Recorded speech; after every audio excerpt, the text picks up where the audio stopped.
Yeah. Okay. Let me just Journalism.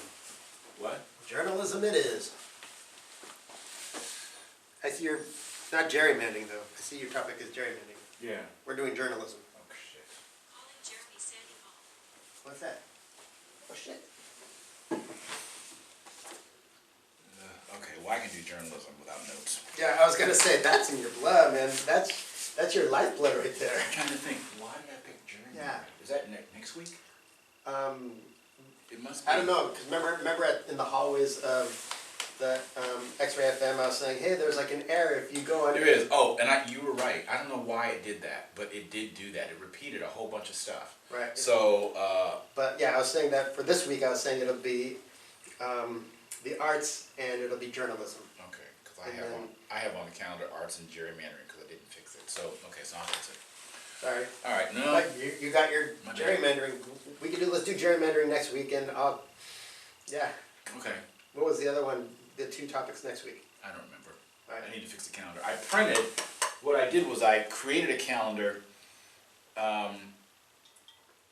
in Outlook, and then tried to give you access to it through Google, but then it wouldn't work. So then I realized I had to create it in Google. Mm-hmm. So when I recreated it, for some reason Google didn't fix everything. But I still have the printed one that's correct from Outlook. Right. So I'll just use that as a guide. Okay. All right, so let's try this. All right. Excuse me. Okay, you ready? Yeah. 5, 4, 3, 2, 1. Welcome to Country Dog, City Dog. My name is Kevin Levy. And I'm Don Merrill.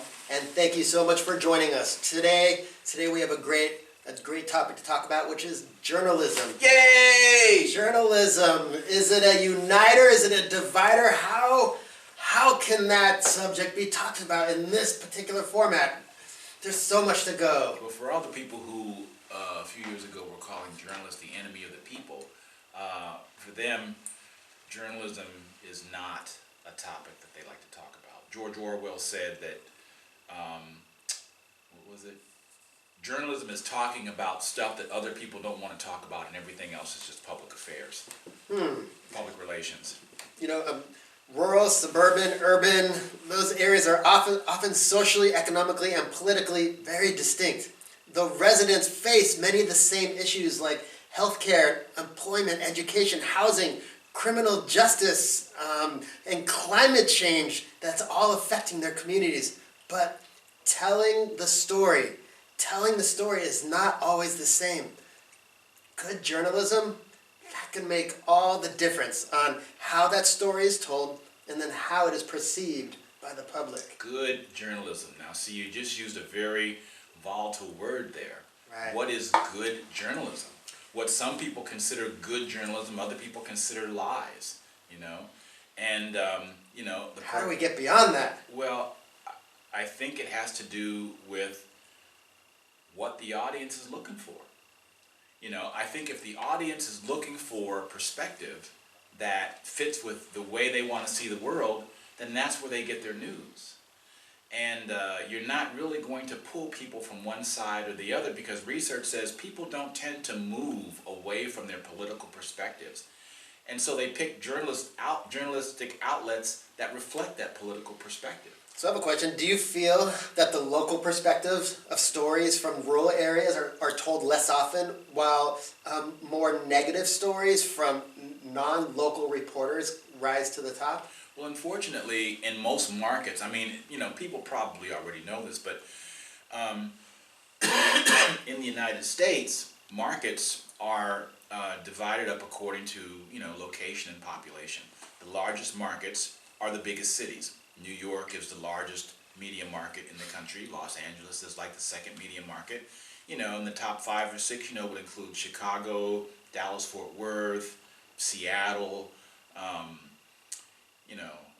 Miami, maybe. So Houston, right. So, you know, those markets tend to have the most people. And then as you filter down, the markets get smaller and smaller, you know, until you have tiny little markets like, you know, Miami Valley in Ohio, or, you know, someplace in northern Nebraska. So when you watch a news program, like for instance, those of us, who live on the western side of Oregon, we might see the big ABC affiliate, which is KATU, or the CBS affiliate, KOIN, or the NBC affiliate, KGW, or the Fox affiliate, Fox 12. They tend to focus on news that is sort of west of the Cascades. So they focus on news that, is along the big cities. Rarely do you hear about news from any of the eastern or southern news stations, because those areas have their own stations, and so they're reporting local news from their own communities. So you really don't have a good idea of what's going on in other parts of the state other than your own. And a lot of that is also based on advertisers. I mean, stations are able to fund themselves in part through the sale of advertising.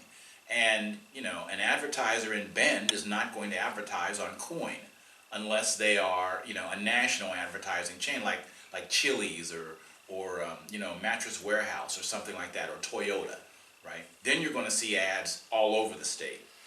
But for small independent entrepreneurs, who are forming relationships with their communities, somebody in Coin is not going to advertise. Somebody who has a candle shop, on Burnside is not going to be advertising in Pendleton on a Pendleton TV station. It just doesn't work like that. Right. It brought up something that I just recently learned about, which is drive-by journalism. Living in the city and then driving out to the country to do a quick interview about country living. Maybe that's what's causing a narrow or inaccurate view of rural America. Why? Why do you say that? Because there are folks that do not live in the country. Like, for example, myself. If I were to want to do a piece on rural living, and I drive out 3 hours east into Oregon, just quickly learn about their culture of a small town I've never been to, and then come home and then write a piece about what rural life is all about. That could be a definition of drive-by journalism, and maybe what might help is, instead of just doing that, is to build a relationship with a local expert or people with rural knowledge, or maybe partner with a rural reporter, Don, such as yourself. Well, you bring up something that happens a lot with disasters, because sometimes disasters happen in small towns, like East Palestine, Ohio, perfect example. And so what happens, or in Sandy Hook, the Sandy Hook shootings. So what happens is, these national news organizations, they send their star reporters in, and the expression is they kind of parachute in, right, like commandos, and they do these stories because that's where the news is, and then they parachute out, and they deploy out. And the problem with that is, what it does is it gives these small towns exposure that they've never had, and they never wanted. And so now, whenever anyone thinks of the community where Sandy Hook School is, they always think of the shooting. They don't think of the arts community. They don't think of the work that's being done to support veterans. They don't think about the environmental work. They don't think about the hard-fought political battles that lead to better qualities of life. All they think about is the school shootings.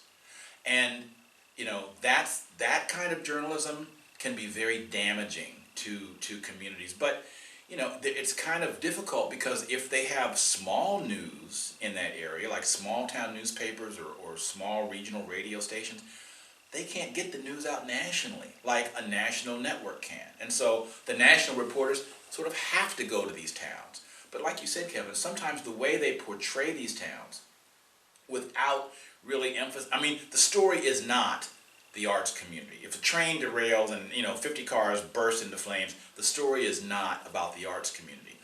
But I have seen attempts by networks to focus, like in follow-up stories, to focus not just on the disaster itself, but to try to talk about how the community is healing, and people in the community who are trying to help it heal, and what the community has to offer, its residents to help them stay despite the disaster. So journalism is trying, and I'm a booster of journalism. So journalism is trying to sort of like change its big iron shoe behavior, but it can have a heavy footprint. Sure.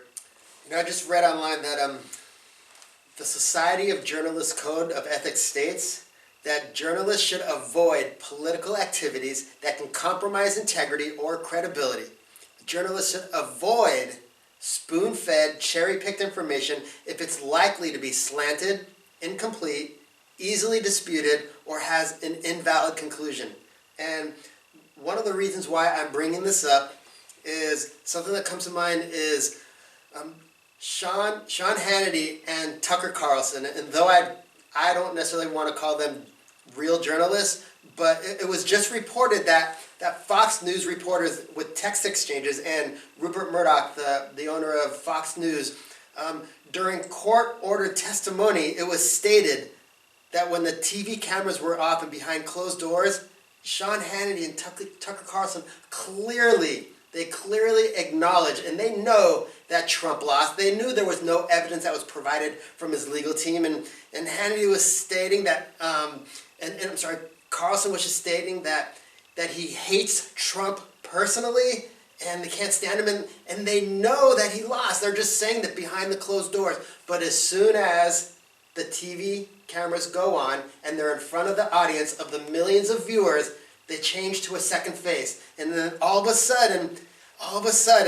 they cherry pick and spoon feed these inaccuracies and in my view, lie to the listeners in order to get better ratings, to prevent viewers from going to their competitors. And I'm aware that other broadcasters cherry pick and spoon feed, but for this particular subject, something that was so violent and so deadly, an insurrection on our capital that caused harm to our democracy, I feel this particular story rises to the top, and I just had to call it out.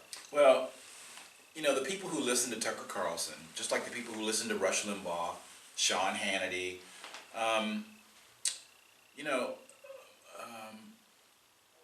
Maria Bartolado, I think for a lot of people who listen to those folks, it's almost like family. It's almost like the way you treat family, right? Like you say, oh, I know Uncle Joe is a bigot, but damn it, I love Uncle Joe. He's so damn funny, and he's good with the kids, and he helped me build the addition onto the kitchen, and he's got some problems. And I can imagine that there are people in the listening audience. TV and radio stations are always saying things like, we're glad you invited us into your home. We want to be a part of your family. We are a part of your community. Well, they aren't just saying that because it sounds nice. There's research that says if you can get people to tune into you every night and engage with you and buy products from your advertisers, then they tend to see the world the way you want them to see it. And so so that means you have formed an affinity with these people, a relationship with these people. And so, if you're speaking a certain way when the cameras are on, and you speak a different way when the cameras are off, really they only know you when the cameras are on. So they really don't have any reason to believe what people say about you, even if you say it. They really don't have a reason to say, well, that's not who he really is. Who he really is who I see on TV. That's the person I connect with.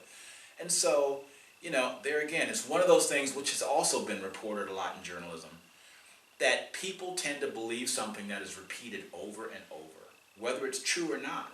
And so if you say something 9 times it's a lie, and then one time someone says, well, actually, those 9 times were lies, and this one time was the truth, they're going to be like, I don't believe that. Right. Do you feel that journalism could be possibly, not at the core, but a reason why we have such a divide, like the way journalism is presented to the public? Do you feel that might be one of the reasons why there is such a divide in America? I think the way journalism is presented to the public, unfortunately, has a lot to do with how journalism is paid for. There are nonprofit journalistic organizations like ProPublica that try to exist on grants and funding and don't rely on advertisers. Because when you rely on advertisers, you end up, whether it's subtle or whether it's overt, you end up sort of reflecting the view of the advertiser. Absolutely. And even if you don't reflect the view of the advertiser, you kind of end up needing the money that the advertiser provides, which means, do you lean more toward money or do you lean more toward journalistic integrity? A lot of organizations talk about the importance of having firewalls up. And what a firewall is, as anybody who has heard the term knows, it's a wall that's supposed to withstand fire for a certain amount of time. But some organizations, their firewalls aren't very thick or very strong, and there's a closer than should be connection between the sales department and the news department. Let's just say that. Right. Well, aside from Country Dog, City Dog, what other great sources, right? What can be done to help make a more neutral journalistic point of view? Where I guess what I'm hearing is have less paid advertisers, less corporate sponsors that are saying here's a bunch of money to keep your program going. Now, wink, wink. I wanna give me a little shout out and be on my side when it comes to this type of legislation. Well, see, I think it all goes back to following the money, because I don't know how many of our listeners have ever been inside of a TV station or a radio station, but just walking in there, you see immediately that it is an expensive place. The technology is always advancing. Right now the big thing is 4K. When I started in television way back in like the late 1970s, the Supreme Court had just said that Betamax and VHS could not compete against each other. They had to remain separate formats, right? Those are videotapes, and now I can shoot video as good as cameras that Coin is using right now on my iPhone. That's how far technology has advanced. But if you want studio cameras, a typical studio camera that's computer controlled might cost $100,000, easy. And stations might have 3 or 4 of them. Wow. In their live studio. They might have a couple more in their production studio. And that's not even talking about switchers and equipment to make sure that the signal is good. And then back in 2008, the FCC required stations to not only broadcast digitally, but keep their analog signal, which means now big TV stations have to have at least 2 ways to broadcast a signal, and that gear is expensive. And then you're talking about the broadcast towers. It's like, okay, now you have a transmitter, and that transmitter sends a signal to a tower, but it also sends a signal to the internet. So you have to have servers, and you have to have antennas. Antennas have to be positioned in such a way where they don't interfere with other antennas, because if you do, then that's a lawsuit. And so it's like TV and broadcasting is very expensive and has to be paid for. And you know how difficult it is to get users to pay for stuff. All the newspapers that have put up firewalls put up paywalls for people to pay in order to read content. Mm-hmm. All the people who didn't want to pay for Napster. When Napster was, when Napster went out of business, and all those people had to, sort of give up their free access to all that music, and they just complain like crazy. You're not going to get Oregon's TV and radio viewers to pay for what they watch, and so they got to get that money from somewhere, and so they get it from advertisers. Now, public radio and public television, they operate on a different model. They say it's not advertising. They call it underwriting. But, the only difference between it and TV commercial broadcasting is that there cannot be a call to action, which says there can't be something that says, go do this. There can't be something that says price. But if you listen to underwriting on public radio and a commercial on commercial radio, they sound almost exactly the same. It's sort of like this little maneuver that public radio was able to get from Congress that let them still advertise but not call it advertising. And those are donations. I love Don, that switch subjects. Sorry, that you've been in the field of journalism for so many years, and just curious, like how many years have you been, and what made you want to even go into that field? I love meeting people. I love meeting people and talking to people and going into places where I've never been. And now I know in an earlier episode I said that it's hard for me to go into new places. It's hard for me to go into new places. It's not that I don't get anxiety going into new places, but I'll still go because the curiosity just kills me. It's like I've got to go. I've got to see who's in there. I've got to meet people and see what they're dealing with. But that doesn't mean that I get there and expect everyone to love me, okay? So, and that's a lot of times when reporters show up in town, people are not happy. So I like being able to meet people, be in new situations, learn new things, and it also helps me communicate. It helps teach me how to talk to people. Because when you know how to talk to people, then people will talk to you. And that, Kevin, you were always saying, the first step in bridging the country-urban divide is for people to be able to communicate. And I totally believe that. I totally believe that. Communication is one of the strongest skills that you can have. And communicating not just to be able to pull out a bunch of words out of your head and form a sentence. I mean actually being able to listen to people and hear what they're saying, process what they're saying, respond back to them in a way that's respectful, and then the communication can continue. And that's what journalism should do.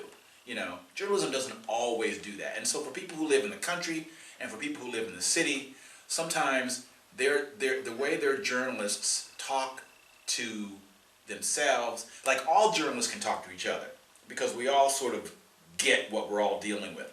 But I can remember, this is something that bothered me. I can remember back when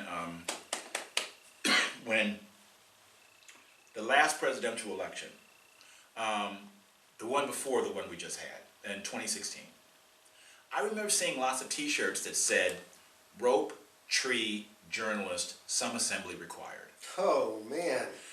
And so, and what that said was, there were people who thought that journalists should be killed. And as we all know, journalists have been killed. There was a reporter and a camera operator a few years ago who were killed during a live shot. Here recently, a reporter was just killed.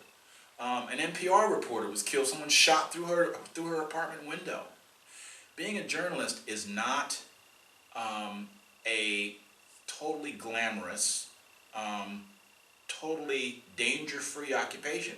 There are people who want to stop journalists from talking because maybe by talking they say something that somebody else doesn't want to hear.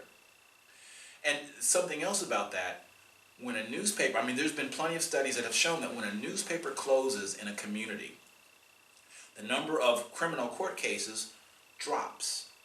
And the reason is because there are fewer eyeballs on the crooks.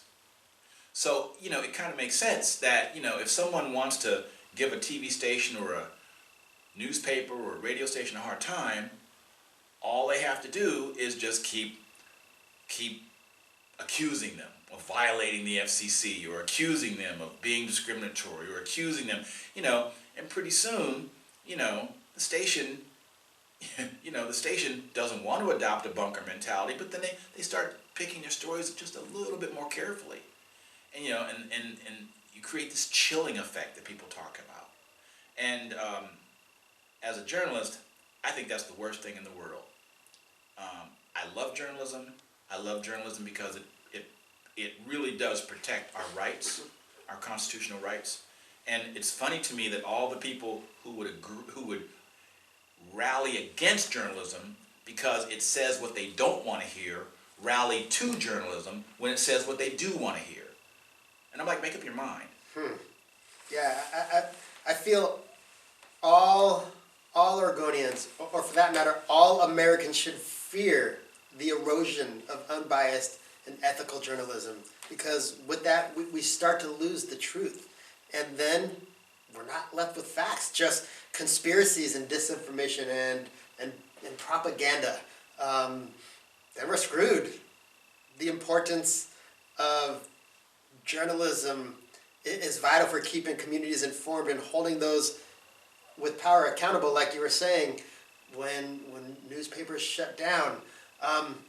Do you feel before the 2016 election that there was a hatred towards the media or journalists, or has it always been that much hatred that we saw starting from pretty much 2015, where the media is the enemy, is what I've heard so often. Right. I think that was a period when it just got amplified. I mean, the big thing in journalism, in J school, they always used to say, is something happening more or is the reporting better?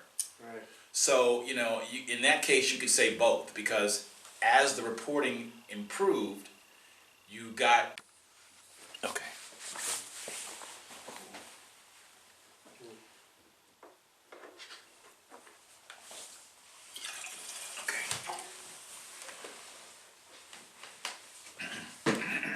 Ready?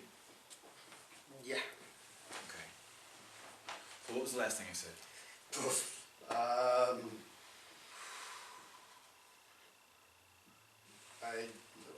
I know I kind of presented a question of, do you feel after the 2015 election, did it get amplified? Right. And yeah, his report, got it. Okay, and so I know that, the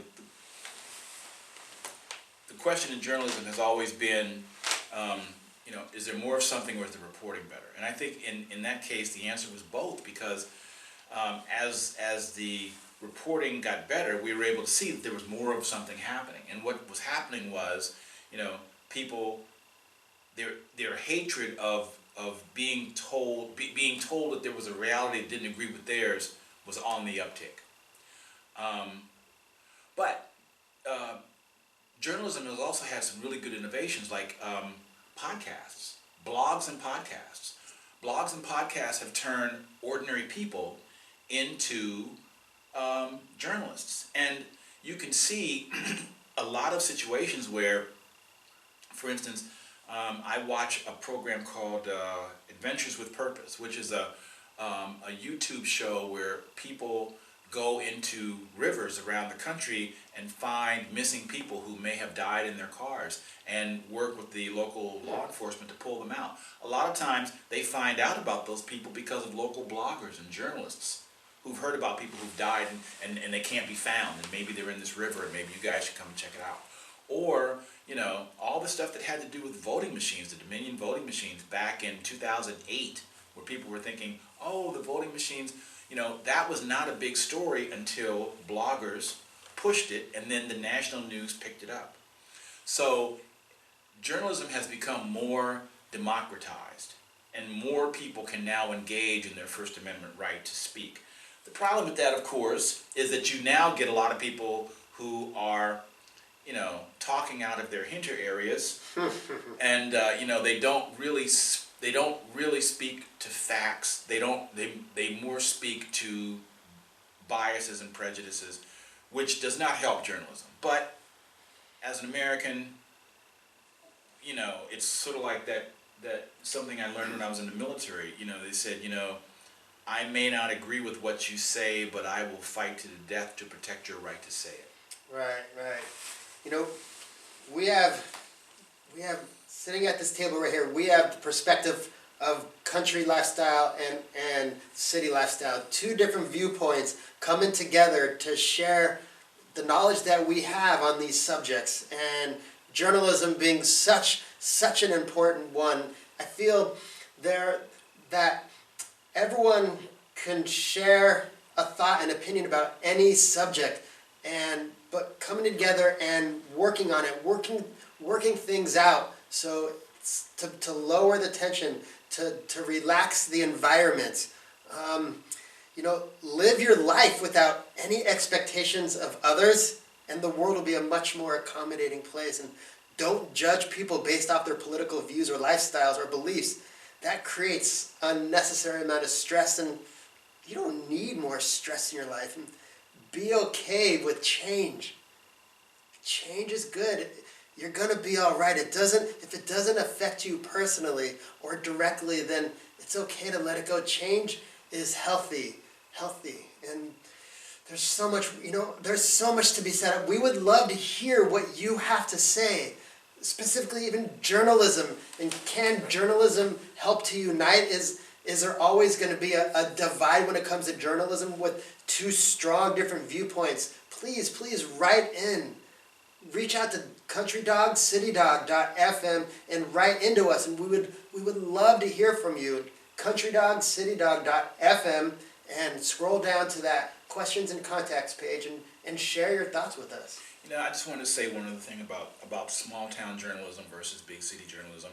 I mean, people look at small towns with such a jaundiced eye sometimes. They think, oh, they don't know what's going on, or they're separated from the mainstream, right?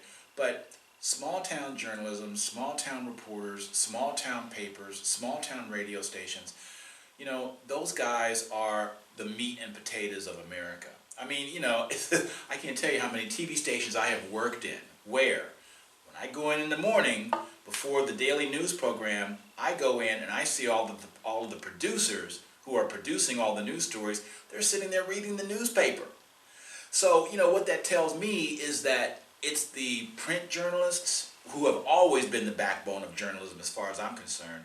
And whether you're in a big town like Portland or a small town, like a Pendleton, it's like you are the ones who inform the public, and the small town papers, they're the ones who sort of like tie the rural communities to the urban communities. Together they form a network that informs, in ways that people who are living in the city would never know. So I want to say to all journalists, but especially to the ones in the small communities, thank you so much for everything you do. Yeah, thank you. Thanks again for tuning in and listening to us. My name is Kevin Levy. And I'm Don Merrill. And we look forward to our future episode together. So what do you think? Yeah, it's great. Okay, cool. Yeah. Okay. Yeah, we clearly have our thing, and it's just a matter of, does it resonate and does it connect with you, my friend? Does it connect with people? Yeah. And people are going to hear us, and I feel that they're going to make their breakfast and tune us in. I hope so. I mean, I would like to think that, like you said, Kevin, I'm not really sure that we're changing any minds, but hopefully it just gets people to think. It gets them to think, and it gets them to talk to each other. Right. That's right there is the most important thing, is just kind of get a conversation. It got my wife and I talking. Oh, really? What did you guys talk? Which subject did you guys talk about? It was great. It was episode 2 where I said... Oh, the one that just aired. Yeah, exactly, because we listened to it together, the whole thing. We were talking, and it was something like, I was like, it's okay if you love Obama. It's okay if you love Trump. And she probably went off when you said that, love Trump. Well, no, it wasn't that, because my wife did. But the very next line, I said, I'm like, it's okay if you love Trump. We're all good people. We all want, good. And she's like, nope, I don't believe in that. Not all of us are good. And then I was like, well, no, hold on, wait a second. You talk to someone who you think is bad, and you meet their family and friends, and be like, oh my God, John, he really is a good person. He has a big heart. He loves his kids. He'll go out. He'll do anything. He's a community leader at his job, and da-da-da. It's really difficult, to say this person is an all-around bad person. I tend to believe that and maybe this is the optimistic side of me that is just not good. To me, it's I tend to believe that everyone has good in them,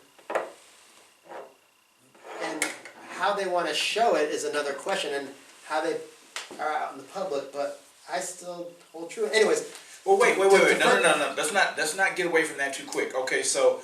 But that was the conversation. Anyways, really quick. My wife and I, we got into that debate, and we were going back and forth for 15 minutes, and that was it held back.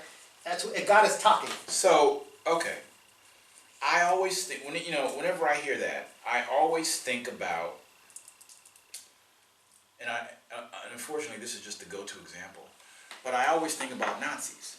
Yes. I always think about people who were in Hitler's, higher up, right? There are pictures of Goebbels playing with his children. Mm-hmm. He's playing with his children. Yeah. Goebbels has children, right? And those children love him. Yeah. And he plays with them. And he was instrumental in the extermination of all these Jewish people. I agree, and I think I should not use the word all, and I should have been like a lot. Most people, or some, or I just should not. Anne made a good point, but the point of this is it got us talking for about Right. 15 minutes Right. on this subject. Right. Regardless of what you and I believe, what I said is inaccuracy, and I could she made a valid point, and I, in hindsight, I'm like, yeah, you're correct. I probably should not have said that, but I feel that is going to start a conversation Well, on that's other true. people. But then you have to ask, I think it's important to ask yourself, what is the starting premise? It's like, okay, that's an ends justifies the means question right there, right? How I get a conversation started doesn't matter as long as we get to the conversation. And I'm not sure that's always the case, because what you end up with is you start out off kilter. Right. By saying everybody's right, it's like, the person you're talking to is focused on that. It's like, that's not true. True. Unless, I agree, and again, after she said, I'm like, you're right, I probably should not have made the general statement. A very general statement, and I know there's going to be things that I say that are going to be picked apart, but that was one, and I agree, that was the one comment she, other than that, she thought it was great, and she was excited, but that was the one particular thing that she pointed out, and I totally agree with, and if we want to edit it out, that's great, just to... Well, we already aired. It already aired, but what's on our, what's on our websites is what people are gonna. Well, here's something about me. I believe in, I kind of believe in the integrity of, what we did, and because see, there are people out there who their only job is to compare what we're saying now to what we said yesterday, and so I think one of the people underestimate the tenacity of the public. And if someone listened, because I'm one of those people, if someone listened to our show, and then they go to the website and they listen to the show, and they're like, oh, that's not what he said before, then all of a sudden we lose credibility in the mind of that person. And how many of those people do you need before you start getting before you start getting a reputation of not being reliable? Sure. I agree 100% with that statement, and if we were a very well-known and huge listened to show, then I agree. Being our second episode ever, where probably a very small amount of people, I'm not saying we are, you need to put in the time to even edit that one line out, but I'm just saying, like, when people go to listen to past episodes, they're not going to go to X-Ray FM. They're going to go to our website to listen to past episodes. Maybe. We don't know if that's true either, because Chase and Catherine said they're just about to do their first listener survey. They don't even know. Good point. So we don't know. Yeah. So I'm afraid you can't say that either. I love it. Yeah, these were two good episodes. They were. They really were. It felt good. Yeah. It felt good. And it flowed. It felt nice. The first one really was good. I really liked the first one. Well, cool. Have you even? I know you're so busy, so I by no means want to rush you into anything. But have you even attempted to start the videos to edit them into 30-minute? No, but I want to make sure that we have the videos, right? Yes. So, I have them, and it's on my list of I don't think stuff to do. It's a priority right now. I think our priority is our radio show and podcast, and then me now starting to send out to